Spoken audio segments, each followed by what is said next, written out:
সেইটো অন কৰা ন আপোনাৰ মেচিনটো 6.5 কেজি মেচিন হয় 6.5 কেজি বেছি কাপোৰ এবাৰ নিদিব কাপোৰ ইয়াত দিব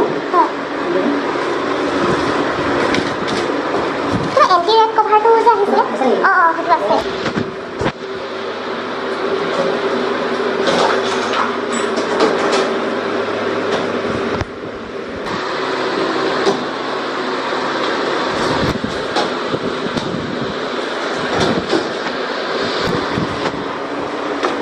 ইয়াতে আপুনি চাৰ্ফ দিব ঠিক আছে চাৰ্ফ ন লিকুইডটো যদি দিয়ে মাজত দিব হয় ঠিক আছে আপোনাৰ মেচিন উজালা উজালা কাটিব আৰু এটা লিকুইড ডিটাৰজেণ্ট আপোনাৰ মেচিনটো 6.5 কেজি মেচিন হয় কাপোৰ দিওঁতে তাতকৈ বেছি কাপোৰ এবাৰ নিদিব ঠিক আছে কাপোৰ দিয়াৰ আগতে চাই ল'ব খুচুৰা পইচা চাবি পেঞ্চিল এইবিলাক কাপোৰ লাগি থাকিব নালাগে সেইবিলাক চাই ল'ব ঠিক আছে পানী পেলাই পেলাই ৰাখিব ইয়াত কাপোৰটো দিব দি পেলাই এইখন ধুনীয়াকৈ বন্ধ কৰিব এইখন যদি ভালকৈ বন্ধ নহয় মেচিন ষ্টাৰ্ট নহ'ব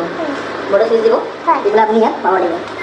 পাৱাৰ দিলে অন হ'ব তাৰপৰা আপুনি প্ৰগ্ৰেম চিলেক্ট কৰিব লাগিব কি কাপোৰ হ'ব এইটো এবাৰ ঘূৰাব এইফালে কটনত আহিব কটন কাপোৰ যিবিলাক ডেইলি ইউজ কৰা কাপোৰ যিবিলাক আছে সেইবোৰ কটনত দিব তাৰপৰা আপুনি এইটো দিব ষ্টাৰ্ট কৰিব ঠিক আছে কোনটো ষ্টাৰ্ট কৰে এইটো ষ্টাৰ্ট এইটো চুই দিলে হয় কটনৰ যিবিলাক কাপোৰ ঠিক আছে দিব দি পেলাই ষ্টাৰ্ট কৰিব মিক্স কাপোৰ যিবিলাক একেলগে ধৰি গ'লে মিক্স কাপোৰ সেইটো মিক্সাৰ দিব দি পেলাই আপুনি ষ্টাৰ্ট কৰিব ইজি কেয়াৰ পাতল কাপোৰ তুমি এইবিলাক পাতল কাপোৰ যিবিলাক পাৰি চাৰি লাগিব পাৰে ইজি কেয়াৰ দিব দি পেলাই ষ্টাৰ্ট কৰিব বেবি কেয়াৰটো বেছি বাচ্চাৰ কাপোৰ দিব পাৰে ইয়াত মানে পানীটো গৰম হৈ পেলাই কাপোৰটো দিব ইয়াত টাইমটো বেছি লাগিব ঠিক আছে এইবিলাক বেয়া নিব স্পৰ্টছৰ কাপোৰ যিবিলাক আছে এইবিলাক স্পৰ্ট ব্ৰেড দিব দি পেলাই আপুনি ষ্টাৰ্ট কৰিব ডেলিভাৰীটো আপুনি সেই 4.5 দিব পাৰিব ঊলৰ কাপোৰ যিবিলাক সেইবিলাক ষ্টাৰ্ট কৰিব কুইক শাৰ্ট হৈছে আপোনাৰ কম লেতেৰা কম কাপোৰ 2-3টা কাপোৰ ধুবলগীয়া আছে কুইক শাৰ্ট দি পেলাই আপুনি ষ্টাৰ্ট কৰিব ঠিক আছে লাষ্টত আছে আপোনাৰ ৰিংছ প্লাছ স্ক্ৰীন ইয়াত কাপোৰ ধোৱাটো নহ'ব অৰ্ডাৰ দিব আৰু শুকুৱাব মানে জাষ্ট কাপোৰটো পিন্ধি ওলাই গৈছে ঘামি আহিছে অৰ্ডাৰ দিব শুকুৱাব লাগে আপুনি ৰিংছ প্লাছ স্ক্ৰীণত দি দিব দিলে শুকাই যাব এটা সময়টো কিবা কম বেছি বা সময়টো এইটো টাইমত আপোনাৰ সময় লাগে 54 মিনিট 47 37 30 কিন্তু এইবিলাকত টাইমটো অট'মেটিক হ'ব ইয়াত টাইম শ্ব' নকৰে ইয়াত টাইম আপুনি দিব নোৱাৰে এই 5টা প্ৰগ্ৰেমত টাইম অট'মেটিক হ'ব মানে শেষ হ'লে ইয়াত কিবা গম পাব আপুনি গম পাব ইয়াত ফেন আহি যাব তাৰপিছত যদি আপুনি ভাবিছে কাপোৰটো মই বাহিৰত ধুইছোঁ ইয়াত অকল শুকুৱাব লাগে বাহিৰত ধোৱা কাপোৰটো পাৱাৰটো অন কৰিব স্ক্ৰীণ লিখা আছে স্ক্ৰীণটো এবাৰ দবাব ষ্টাৰ্ট কৰি দিব বাহিৰত ধোৱা কাপোৰটো শুকুৱাব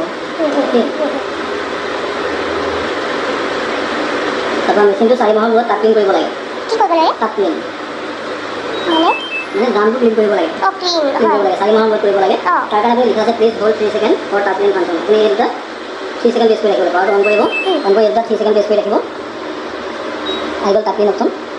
তাৰ এটা পাউডাৰ আহিব পাউডাৰ আপুনি ইয়াত ঢালি ল'ব চাৰ্ফ দিয়া জেগাত ঢালি ল'ব ঢালি লৈ পেলাই এইটো আনি টাপিং আনি পেলাই ষ্টাৰ্ট কৰি দিলে হ'ল পাউডাৰটো নিজে কিনিব পাৰে তাৰপিছত আপুনি 15-20 দিনৰ মূৰে মূৰে এই বস্তুটো খুলিব এইটো এনেকৈ খুলিব এইটো আপুনি বাওঁফালে ঘূৰাব ঘূৰাই পেলাই এইটো কিবা খুচুৰা পইচা চাবি পেঞ্চিল কিবা সোমাই যায় সোমাই গ'লে এইফালে খুলিলে ওলাই আহিব আকৌ লগাওঁতে এনেকৈ লগাই ল'ব লগাই পেলাই ৰাইট চাইডে ঘূৰাই দিব খোলোতে লেফ্ট চাইডে লগাওঁতে ৰাইট চাইডে ঠিক আছে আকৌ এনেকৈ এতিয়া মানে এইটো অফ হ'লে নিজে দেখাব যে হৈ গ'ল নিজে আহি যাব টাইমটো মানিছোঁ একৰ ৰখি যাব তাৰপিছত কাপোৰ দি দিব এইখন দেখাই দিলে হ'ল আকৌ এতিয়া কম কাপোৰটো অকল এখন কাপোৰ হ'লে কুইক থাৰ্টি চাৰ্ফটো দি দিব চাৰ্ফটো লাগিব এখন কাপোৰ কাৰণে কৈছোঁ নহয় পাৱাৰটো অন কৰিলোঁ কুইক থাৰ্টি লৈ আহিলোঁ কুইক থাৰ্টি আনিলোঁ ষ্টাৰ্ট কৰিলোঁ যদি পানী পিছত কম হয় তেতিয়া টাইমটো অলপ বাঢ়ি যাব 30 মিনিট 40 মিনিট যাব কম আছে এইটো 30 মিনিট দেখাইছে এখন কাপোৰ হ'লে ইমান সময় লাগে কুইক থাৰ্টি টাইমে থাকিব যদি আপুনি 4টা দিলেও এঘণ্টা সময় লাগিব এইবিলাকতো আপোনাৰ 2 ঘণ্টা 8 ঘণ্টা সময় লাগিব আপোনাৰ সময় কম লিখা যাব ৰখি আছে যে এনেকৈ হ'ব পানী ভৰাই আছে ন এতিয়া